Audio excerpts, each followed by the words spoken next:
So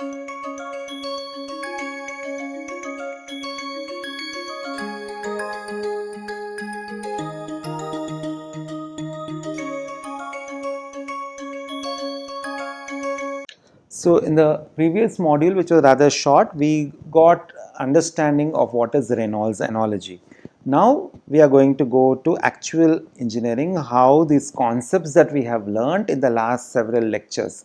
Last several lectures gave us an idea about how these correlations are coming, what their functional form needs to be, and it's not black magic. So if we did not cover those things, we would just wonder how, from where these things came. Why is it 1/3? Why is this power 2/3? From where did we get this? Why is this varying as RE to the power half? Why not some other power? So the answers to all those questions came through our similarity analysis. From non-dimensional analysis, we got the information that Nusselt number needs to be a function of RE and PR for forced convection cases only. So any correlation that is developed in forced convection should always have RE and PR as the non-dimensional number. This is something which is very important because I know a priori what are the variables that I need to look for, what are the non-dimensional groups that I need to look for. I don't have to be groping in the dark. Oh, what should this be? How should this be? So in natural convection, which we'll study later, there is another non-dimensional number called Grashof or Rayleigh number, depending on how we define it, which is going to be very important and not Reynolds number. So a heat transfer problem for natural convection will involve GR or Grashof number and PR Prandtl number. You should have all correlations which are going to be using those quantities. So this takeaway comes only from scaling analysis, not otherwise. If you just looked at a textbook and looked at them as a bunch of correlations, you will be lost because there can be infinite number of correlations that are possible for a given situations, depending on who does the experiment, under what conditions the experiments are done. Flow over a flat plate with oil, flow over a flat plate with water, under gravity conditions, microgravity conditions, laminar flow, only turbulent flow. All these different situations can give rise to different correlations. Okay, so we have a plethora of correlations, but what is useful, how they are all linked to the fundamentals, is what we saw in the previous modules. Now this module is very easy. What we are going to do is how these problems are going to be solved. So for flow over a flat plate, I think this diagram is all very well known to people. So this is location where the flow becomes critical or transitions from laminar to turbulent. You would see this in books as a region. You can also show this as a particular location, meaning transition occurs over a region. Or so if I want to draw, I could draw this as, you will see this. So this is laminar, till here is laminar, from here on is turbulent, and this location is your transition region. So this is one way of drawing these boundary layers. The other way is, of course, what we have shown here as the transition happens instantaneously at a given location. So both of them are okay to draw in an exam or to just this. You need to understand that typically this is right because transition doesn't happen instantaneously. It will happen over a wide range of Reynolds number, and generally accepted critical Reynolds number for transition is 5 into 10 to the power 5 for flow over a flat plate. You need to remember this quantity. Okay, you need to remember that laminar to turbulent transition in external flow over a flat plate occurs at 5 times 10 to the power 5. So this is not X critical, RE critical. Sorry, Reynolds number critical. Okay, so that's what is given here. And these are the bunch of correlations that you would have seen in fluid mechanics also. Boundary layer thickness, local, is 5 divided by root of Rex. Now you know from scaling that this is how the functional form should be. If in fluid mechanics, von Karman integral equation, when you try to solve, you would have got all the laminar flow correlations. Whatever profile was used, it would be Re to the power half. What would change is the constant. 4.94, 5.28, etc. would be for various different profiles. But what was the magical thing is everything delta by x would be some constant divided by square root of Re. That constant was dependent on the profile. The functional form never changed. And that's what you would see for CFX also. CFX would be some constant divided by square root of Re. The constant was function of the profile. The functional form of the correlation never changed. That's a very, very big take home that you need to have. If you've done heat transfer fluid mechanics, that is something which as a concept should be ingrained in your mind. Okay, these are not black magic, suddenly somebody decided and said, oh, this is how it should be. No, it is coming beautifully from scaling analysis.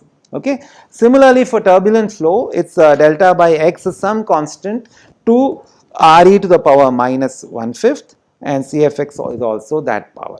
Okay, so all this you would have seen in fluid mechanics. Average coefficient of friction over some length is, this is the averaging formula, and I would have two different formulae if this is fully laminar flow.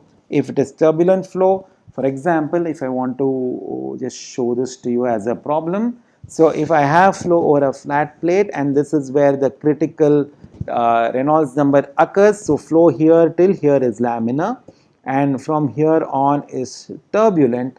You would have done problems in fluid mechanics to calculate the average coefficient of friction. So I would take, if the entire plate was laminar, I would take Cf bar L is 1 over L integral 0 to L local Cfx dx. I'll get this. Here I have to do this for this part. So integral this bar, I have to take the average for this region. So laminar flow correlation average, turbulent flow correlation average, turbulent flow, and then what I would do is, this part I cannot get directly. So I would say from here to here, 0 to L, if this were turbulent, what is the CFL minus this part as if it were turbulent. So I will use a different color. So from here to here, if it were turbulent, you subtract it. That means this is the part which is fully turbulent. Okay, and then add the laminar flow part which is coming from here. So this probably you would have seen in fluid mechanics. So this is what is shown in these particular slides. The averages have been taken and shared with you. So 0.664 into 2 is 1.328. So average coefficient of friction is twice the local value. But here in turbulent flow it will not be twice because the power is 1/5. So you have to do the maths to come to that 0.059, and this is to x to the power minus 1/5, it becomes 0.074. Similarly, if you have all this is done, all this you can see what it is. So there are various correlations that you can have apart from this basic ones that we have to. Okay, so the heat transfer coefficient also varies exactly the same way as coefficient of friction because the functional form is the same. So you have 0.332 Re to the power half Pr to the power 1/3, and the correlation is going to be only a function of Re/Pr. The power of Prandtl number depends on whether Pr is less than 1 or greater than 1. We have seen that in scaling analysis. Turbulent flow, some other constant Re to the power m, Pr to the power n. Again, the m and n is what is changing, the coefficient is changing, but it's still Nu is a function of Re/Pr. That's the golden rule that came to me from non-dimensionalization. So every correlation worth its name should be a function of Re/Pr. What will change is the coefficient, what will change is the m and the n. Scaling also gave me those m and n's for laminar flow. So if my experiment is laminar flow, I have to have Re to the power of Pr to the power 1/2 or Pr to the power 1/3 only, nothing else is possible. Turbulent flow, of course, I will have a different m and n. So these are take homes, as a mechanical engineering student, if you want to say what have I understood, these are things that you should say I have understood, not I have solved 200 problems in heat transfer. That's of no value if you have not understood anything. So I think this critical understanding you should take away with you. Okay, so we have all this is just algebra. I think all of you can do this. local Nusselt number converted to heat transfer coefficient, which is Hx by K. So this is local Nusselt number, means let me just go through it. Nusselt number local is H local into x by K is equal to C times Re local to the power m Pr to the power n. So Hx is equal to K over x C times u infinity x over nu to the power m Pr to the power n. So K C u infinity by nu to the power m Pr to the power n are all constants. What is left is x to the power m minus 1. This is the functional form. If I want the value to be obtained like this, 0 to L, this whole thing into x to the power m minus 1 dx. That's all is done in that particular slide. You can do the maths for this and you'll come up with a correlation appropriately. Okay. Okay, average heat transfer coefficient for liquid metals with Prandtl number very low, 0.05 is this. Liquid metals, just to tell you, liquid metals have Prandtl number, I'll take it to the next slide. So liquid metals, very useful in fast breeder reactor, etc. So Prandtl number is much less than 1. Nu over alpha, alpha is very high. Okay, that is for liquid metal. That means delta over delta T is much less than 1. So if I am going to look at the hydrodynamic boundary layer is this, the thermal boundary layer is this. This is actually drawn exaggerated, it will be even worse. So this is your delta. Let me put it there. I can't draw it thinner than this. What is important here is my thermal boundary layer is this, very good, no problem. But the hydrodynamic boundary layer, which is going to be this way, is going to give me a velocity distribution only till here, and everything is going to remain constant after that. U infinity after that, U infinity. The change is occurring only in this small region. So many times I can say, since delta much less than delta T, U is approximately U infinity inside the entire thermal boundary layer, which means my governing equation U dt by dx plus V dt by dy is equal to alpha d square T by dy square becomes simple. This is U infinity dt by dx. This goes to 0 because V is 0, equal to alpha d square T by dy square. Lot easier to solve. Okay, this is just an aside, okay, from what is the practical implications. So when I'm going to do a CFD kind of analysis or going to program that equation, it becomes a lot easier. These are other correlations. So if you look at any good textbook, you will find bunch of correlations available. Okay, so you have to use them appropriately. If I have an unheated starting length, what do I mean by unheated starting length? Unheated starting length is where the heating starts from some x1 location. The plate starts from here. This is 0, this is x, this is y. The hydrodynamic boundary layer develops like this. The thermal boundary layer would start not from there but from somewhere here. Okay, so this is the unheated starting length.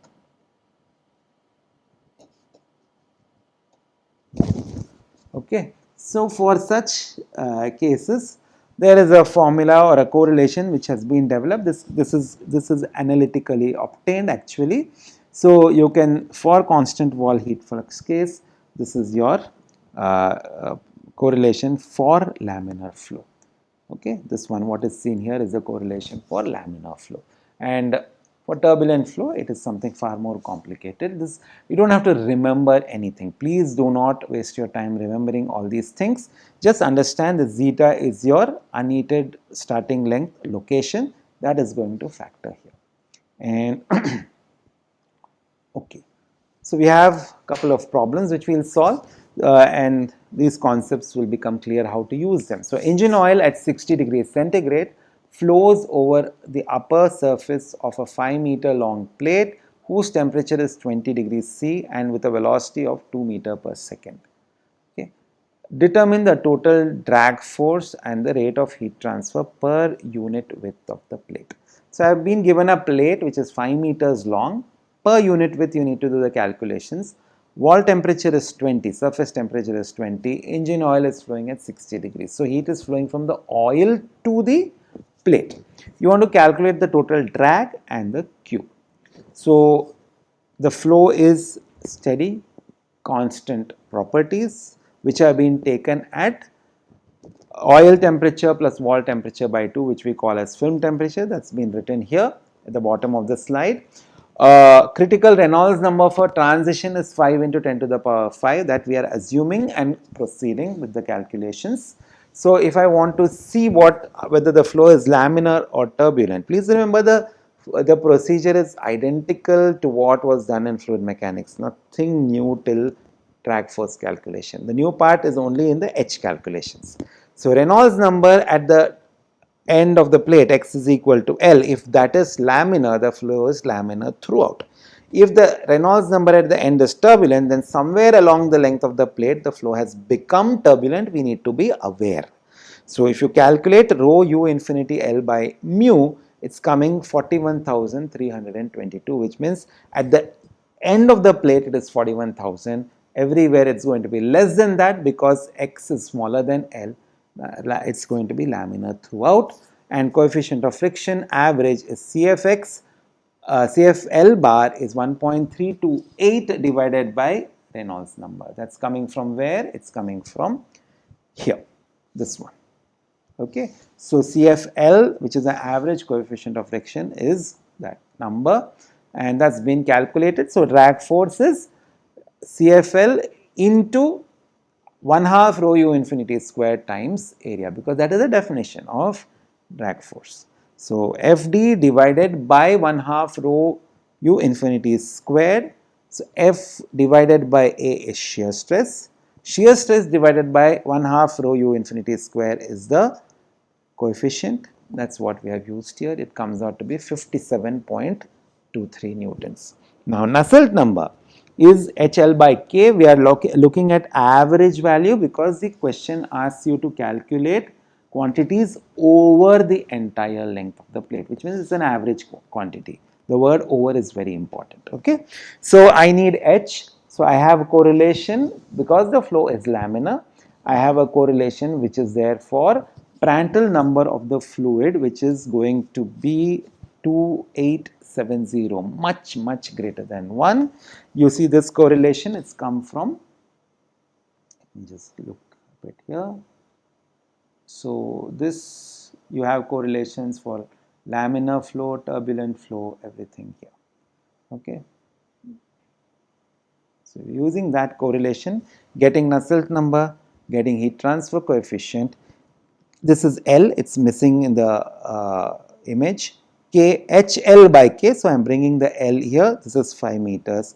So H is 55.2 watt per meter squared centigrade. Nusselt number is 1918. Q is HA delta T. I am writing Ts minus T infinity or T infinity minus Ts. I want the answer to be positive, so I am putting it this way, which means I am going to have heat transfer coefficient into area into delta T. Area is width unit, length 5 meters. So it is about 11.05 kilowatt. Heat transfer is always from high temperature to low temperature. Therefore, it's from oil to plate. It's per unit width of the plate. You can, once you know the width of the plate, you can get the total heat transfer. If it is 2 meters, 1 meter, 5 meters, whatever is the width. Simple problem.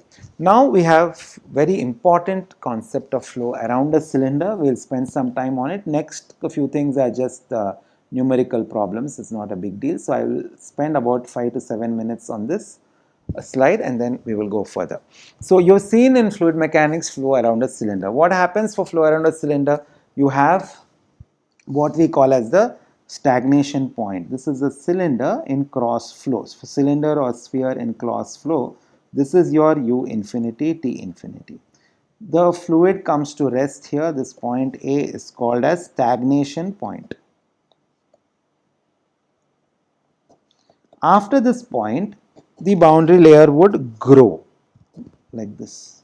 Fluid comes to rest and then the boundary layer would start to thicken.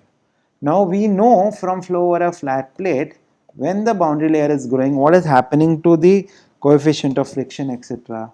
It's decreasing. H, CFX, everything is decreasing because the boundary layer is offering resistance. Increasing delta implies increasing resistance to heat transfer. How does it manifest itself? H would decrease. So, increased delta implies decreasing H. That's what will happen here also. The boundary layer is going on increasing in thickness, so the heat transfer would drop. Now, there are two cases. The flow around a cylinder, you have U infinity d over nu is your Reynolds number definition. Please remember, this is my Reynolds number definition. D is the diameter of the cylinder. Okay, so the flow could either be laminar or be turbulent. Based on that, it will come with a certain amount of momentum. Correct? So, laminar flow, what is the typical momentum? Momentum is mass flow into velocity. Correct? So, it will be something like rho A u infinity into u infinity, which is rho u infinity squared A. This A is the area through which the flow is occurring. This is my area A. Correct? So, the momentum is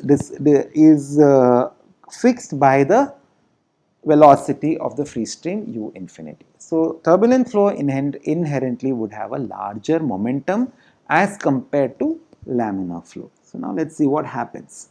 So, if I have the behavior of wall shear stress is exactly going to be mimicking what is happening in heat transfer. So, if I have understood the fluid mechanics part, this is just a no-brainer.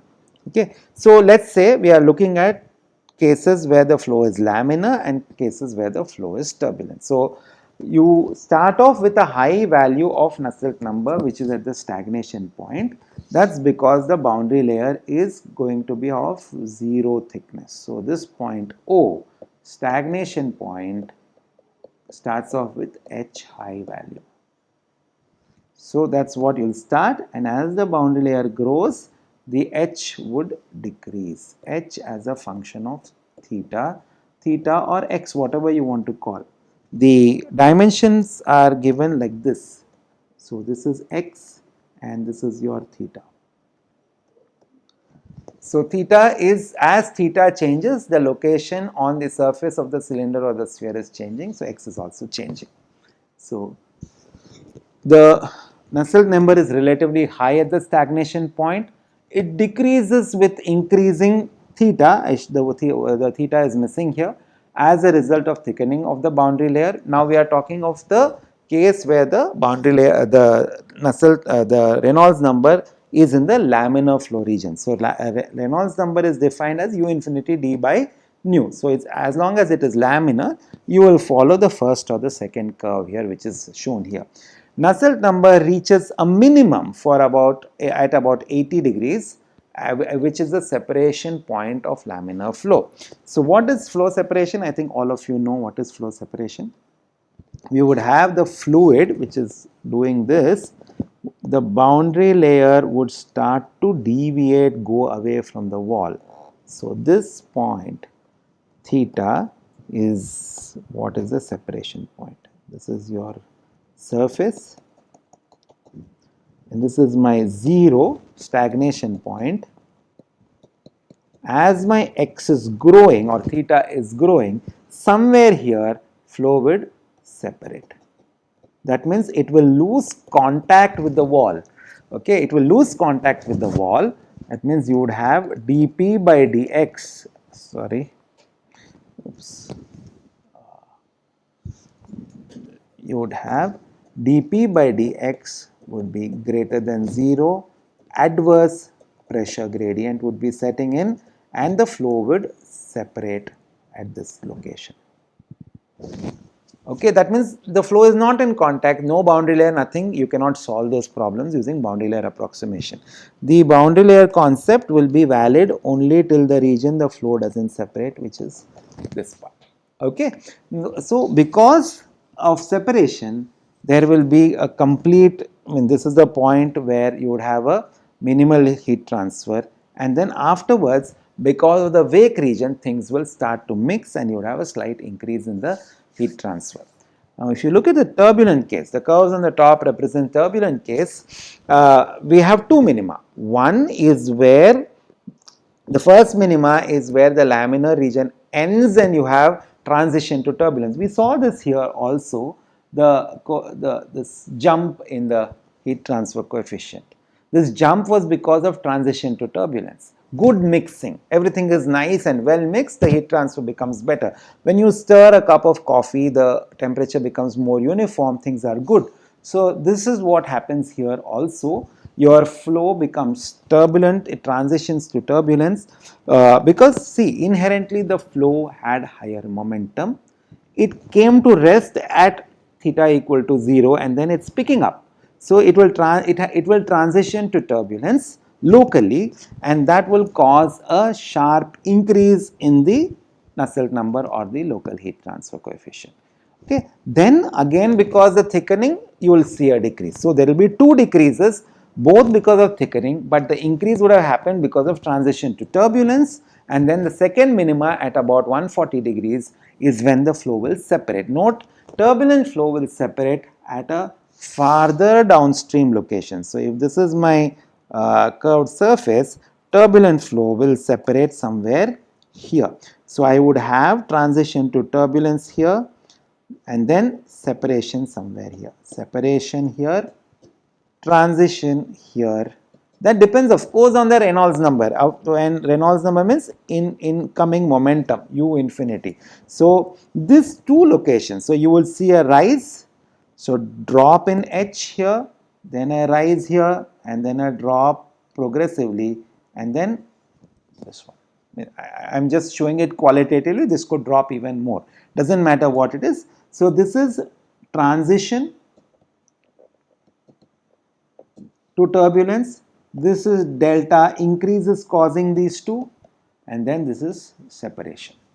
So behavior is that way, and if I go back to this slide, that's what is shown here. A typical correlation that you would use for Nusselt number over a cross flow over a cylinder is this one. It looks very messy, so you have to do very good bookkeeping. This is also Re subscript D, Reynolds number based on the diameter, U infinity D by nu. Okay, so these are certain correlations for various geometries. You can see, don't have to memorize anything, you can use it in the problems. So I have a couple of numerical problems. We will do one of them here and the rest we can I can ask you to do on your own. So this is a 10 centimeter diameter steam pipe whose external surface is 110 degrees centigrade.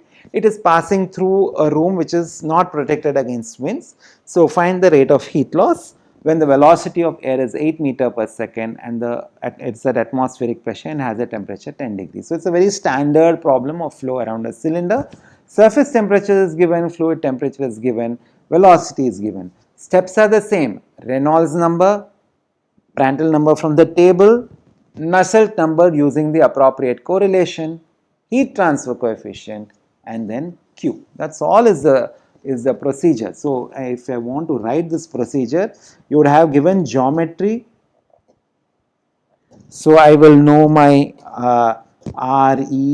Rex or Red. This is for flow over a flat plate or a cylinder. You know PR from properties. Based on these two, get your Nusselt number NUX or NUD. From this, get your HX or HD.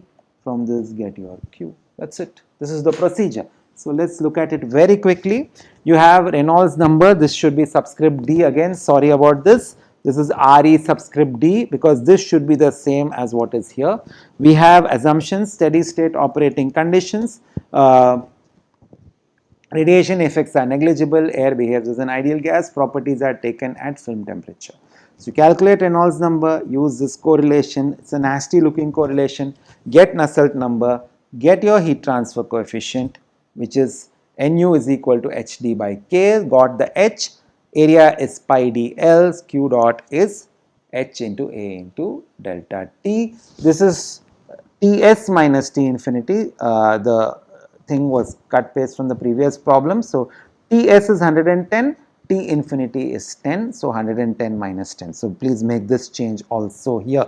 Ts minus T infinity, it's about 1 kilowatt. I will leave this for you. This is a flow of air over a sphere which is cooled by air stream at 3 meter per second. It also has the same logic, Reynolds number. Use a different correlation for sphere. Again here please note this is RED, not REL. So this is the effect of cut and paste. So RED, Reynolds number based on diameter as the characteristic length. So these would all be RED. Okay, use those things, get the Nusselt number, get the H value. Area of the surface area of the sphere is 4 pi r square, which is pi d square. You get area, you get the Q. And mass of the sphere is so much. So you are asked to find determine average convective heat transfer coefficient and how long it will take. So this is a transient conduction problem where H was already given. Instead now you are calculating H, and this part is exactly what you did in transient conduction. So I am not going to go through this. This is the total amount of heat that is lost in this time, and Q dot is known, total Q is known. It's going to take 1 hour 26 minutes for the same. Last problem, I'll just quickly run through. Hot air at 470 flows over a flat plate. Some dimensions are given. The initial temperature is 30, specific heat, etc. You can calculate the initial temperature rise of the plate if a plate receives heat due to convection and radiation. So you are asked to find dT by dt, temperature, rate of temperature change. So you have one additional component is radiation. You start with everything related to convection, proceed to get the REL Nusselt H, and then you start using your energy balance. E dot in minus E dot out plus E dot generated equal to E dot stored. E dot is the hot air at 470 is coming to the cold plate, so energy is coming in. HA T infinity minus T plus sigma epsilon As T infinity to the power 4 minus T to the power 4 is equal to mCp dt by dt.